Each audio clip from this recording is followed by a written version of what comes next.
I'm Tima Bansal. I'm a professor here at the Ivy Business School. I run the Sustainability Center. I'm very excited about having the two of you to talk to us about the big ideas that you've been thinking about. In many ways, because I think that they're transformative of where business is going and the implications for business schools and for managers. And so on the left is Jerry Davis, who is a professor of management and organizations at the Ross School of Business at the University of Michigan.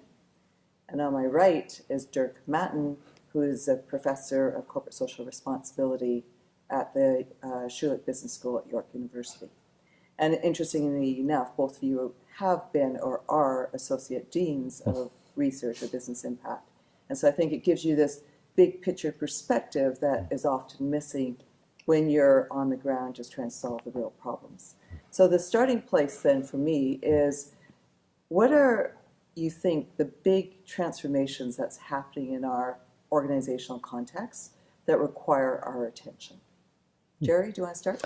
Sure, I'll start us off. One of the things that's surprising to people looking at the American business situation that I've documented is that the number of public corporations in the US has dropped by half since about 20 years ago. And so this means corporations that are traded on the stock market like General Motors or Walmart or Google, there's half as many as there were 20 years ago. And that's really unprecedented in American capitalism.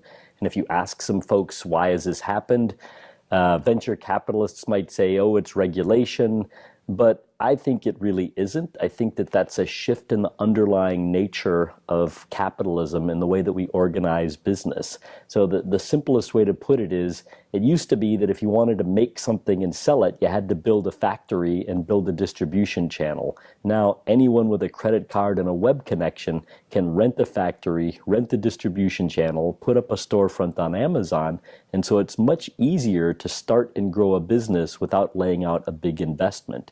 And so what that means for organizations is, we used to think of organizations as being these long-lasting things with boundaries and with missions and with members, and they were sort of these social facts or these institutions with responsibilities. Now they might last 2 years and become dominant and then evaporate a couple of years later. So the speed, the time compression that you've written about, that really applies in this world. And I don't think we're well equipped to deal with that. Great. Dirk? I think where our interest brings us together is to understand this new phenomenon, what datafication, the digital revolution has done to our idea what a business is. And of course, from my vantage point in business ethics and CSR, my interest is also very much informed by how that changes the obligations and expectations of society towards corporations. Do they, with their values and the way they are set up, still concur with the basic value propositions we have been getting used to in the last 50 years in liberal democracies? And there are huge questions where we can justifiably ask whether that is still the case, and whether this new notion of what a corporation is clashes with these and sets us in front of fairly unanswered and very exciting to investigate questions. What are the risks, though, in terms of data or digitalization? So why does it bring ethics or corporate responsibility much more to the foreground? There are a number of issues here. I think the debate in many aspects resembles what we had with any new technology coming in. And I think the latest wave was probably nuclear power generation in the 50s and 60s, and before rail transportation going back into the 19th century. And a lot of these concerns have just to do with the fact that we don't yet know what the impacts on society, the environment, and general life as we know it will have. But we already now see that there are some clashing points where we can pretty well talk about. Things like privacy, transparency, how we control our digital self, which we now all have online, if we have some online presence, and we just as professionals, right? But we can also think about the general business model, the dominance of monopolies, and that's not as an accidental side effect, but as something that fundamentally defines the success of these companies that are very much based on that key resource of data collection, accumulation, processing, and application. So these are a couple of aspects where we really have to ask whether there is not a bigger change and a bigger threat to public life and to enacting of a social relationship looms through this change. Yeah, I would probably add a little bit to that. I would say one of the fundamental shifts that digitalization enables is the creation of markets for things where we didn't have markets before. And so making it possible to identify and enact transactions that would have been difficult or costly before. So if you're under 30, you may be familiar with Tinder or Grindr. And this is a way people find transactions much more efficiently than traditional ways of making friends and finding dates. That same kind of phenomenon is enabling markets across different sectors, like in the gig economy. And it undermines what had been long-standing social institutions. So if you can find a contractor to show up for 2 hours to do a task rather than hire somebody to be a member of the organization, you're creating a much more sort of fluid and less institutionalized way for people to interact. And at some level, it's just a lot cheaper to do things by snapping together parts rather than having full-time employees, creating a social institution with obligations. It's just cheaper to have a Lego organization rather than some long-standing structure. I think we're seeing this in politics, in social movements, in the economy more broadly, this much more, I think, fluid boundaries that undermines traditional social institutions. And this is, I think, a very interesting point in looking at this new phenomenon, because it, especially as consumers, has opened up opportunities which are unprecedented and which I think add real utility to our lives, not at least in bringing down prices by marketization of hitherto not that well accessible commodities through markets, right?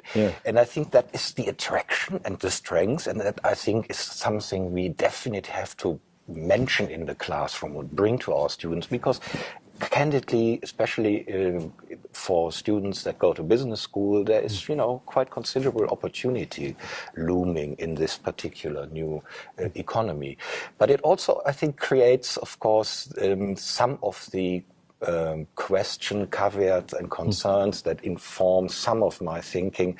If you think of an app like Snapchat, you can really ask yourself, is this not inherently unethical, that you are in a position to say something and you will be never accountable for whatever you say to anybody, right? And that's what Snapchat essentially is. And there are other boundaries here, but I'm glad you mentioned that, because most often than not, certainly in my side of looking at it, we find more concerns raised rather than an embrace of the fact why we have it and why it is so thriving. It feels like there's a sort of built-in schizophrenia to this situation. So from a consumer's perspective, I think you're absolutely right. It's amazing that I can go on my phone right now and order a doctor or a massage or food or a taxi. I'm just living in this world of bountiful convenience, which is great. The flip side is that for labor, it's a nightmare. You're taking away what had been these stable institutions. We used to train our students for a career. that you would give people the tools that they need to operate at Eastman Kodak or Westinghouse and work their way up to be vice president and then retire to Boca Raton with a company pension and some good health care. And that world does not exist anymore. They're entering into a world that looks a lot more like the children's game Chutes and Ladders, where some people manage to sort of slowly work their way up to the top, and then you land in the wrong place and poof, you're down to part-time purgatory.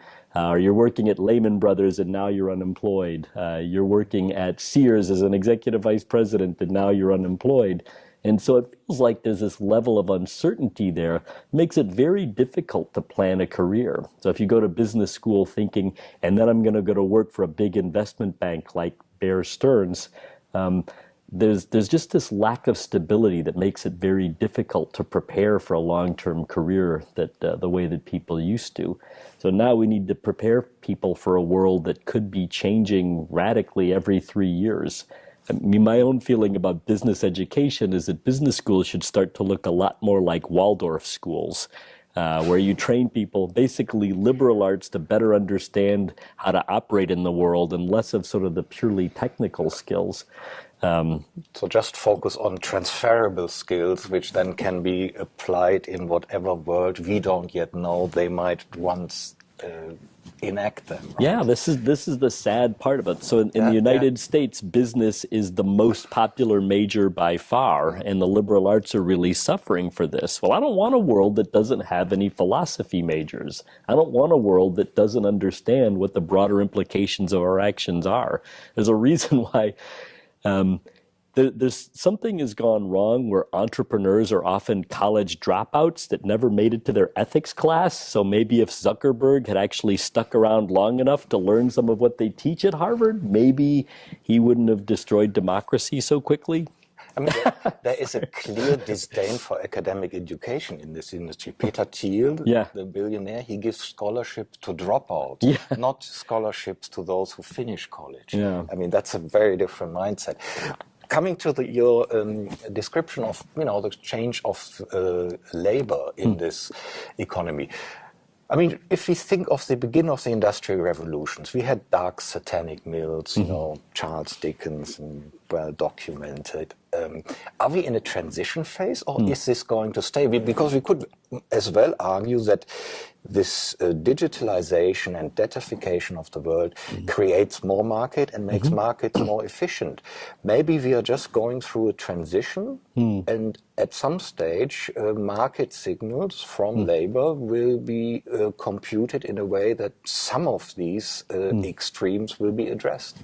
So that would be the dream. I think one of the things that business schools can do, so Tima, you have said in different occasions that business schools occupy this really critical, interesting intersection. They're in a university. They have access to engineering and other professional schools and the various social sciences. So they're in a university, but they're also in the real world. They have this capacity to draw on interdisciplinary insights from across the university and then apply it to the real world. They have the credibility of being academic institutions, but they also have the street cred of being involved in business and knowing how to do discounted cash flow analysis. So we've got this interesting opportunity to shape the future if we choose to do it. The problem would be if we train people for jobs that existed 20 years ago. If we train them to work as an executive vice president at Eastman, Kodak, or Westinghouse, that's not such a good thing. But I think the transition that you were talking about is really, I would describe it as a post-corporate transition, that 100 years ago during the progressive era, the problem was corporations are too powerful. Rich people are getting too influential and gathering aristocratic levels of wealth, and corporate money is destroying our politics, and financiers have too much influence. It all sounds very familiar. The cure then was rein the corporations in to make them behave themselves. Basically, we're stuck with corporations. They're the best way to run the economy for the 20th century. Let's find ways to make them behave themselves by not discriminating, by having safe workplaces, by producing safe products. I mean, that was kind of the agenda, was live with corporations, but make them behave themselves. And now we're sort of entering this new era where the biggest employers, the corporations, keep evaporating. In the US, Sears declared bankruptcy 2 years ago. They used to be this great career employer with 500,000 employees, and people worked there for life and got health insurance and profit sharing. You could make a good life working at Sears. You will not make a good life working at the biggest current employers in the US because they're not great career employers. So the question is, what kinds of institutions could we create to enable stability and building a life and having a community in a world where corporations no longer play that role? If you can't count on the corporation to take care of you and provide stability, who can? And it seems to me that we could be within business schools drawing on this great array of insights at universities to try to build new institutions that put in place that stability, that legibility that people need to live a reasonable life, even in the absence of those old pillars like the corporations. I don't know if that makes sense or not, but it's sort of what would be a substitute set of structures that could let people have a mortgage, have a family life, live in a community, and not live in this constant realm of uncertainty. Yeah, I mean, business is a big mitigating institution, as sociologists call it. And with that vanishing, indeed, we might see, as we see in some European countries, a revival of cooperative forms of organizing houses, where then, some of these risks, which used to be just being taken care of by stable employment and severance pay and these things, are then taken up by some community in which you embed it, so you don't at least use your housing or things like that, right? I think that's a very important area to think about that, and I think it will also be an upgrade to how we talk in business schools about the third sector, civil society organization. These were, mostly non-profits. I think the nature of what can happen there and what can be developed there as a reaction, and often under use of digital technology, has probably not yet seen the day of life. And I think business schools are, in some ways, the natural places to apply some of what we understand to the creation, as you say, of these new institutions. I mean, I have to say, so I have to say, the gig economy can look great if you live in a country like Canada, where you get health insurance because you're a citizen, where you get retirement security because you live here, where the colleges admit based on merit and working hard, and they're not all that expensive. So the gig economy could be exciting and thrilling to do different things all day and to try your hand at different things. That's great if it doesn't mean, but if I break my leg and I don't have health insurance, then I lose my house and I have to live in my car, which is what happens in the United States. So it feels like there's sort of a potential complementarity between the surrounding social institutions and what enterprises could look like for whether it's going to be sort of a great thing or a terrible thing. I mean, if I started a gig economy firm in Denmark, great. I mean, if it fails tomorrow, who cares? If everybody gets 80% of their salary and they still get health insurance and their kids still go to college. But in the U.S., it's a very life or death risk. So I'm wondering, not just in the U.S., think of emerging economies. You can't just offload it everywhere on the government. And I think that's where thinking about new institutional arrangement is probably an essential part of dealing with this new phenomenon. I wonder if there are lessons that can be learned distinctly from Canada, because it feels to me that Canada has a pretty long history of a social economy like Desjardins and cooperatives. It feels to me that Canada has a much longer, rich history of sort of social enterprises. And maybe Canadian business schools have sort of a unique contribution to make by getting this out to the world. Yeah, Canada always had alternatives to the shareholder-owned publicly governed company. You mentioned corporate. The cooperative sector is pretty big, also in the banking. So providing access to financial service plays a big role. But also what we still have are these big business groups, family-owned, patient capital, in many sectors of the economy, often not that well perceived. So that might mitigate the situation, but I think even the Canadian welfare state alone cannot pull this off. So I think this is an exciting new field to research, but also explore in the classroom and take the ideas of our students in.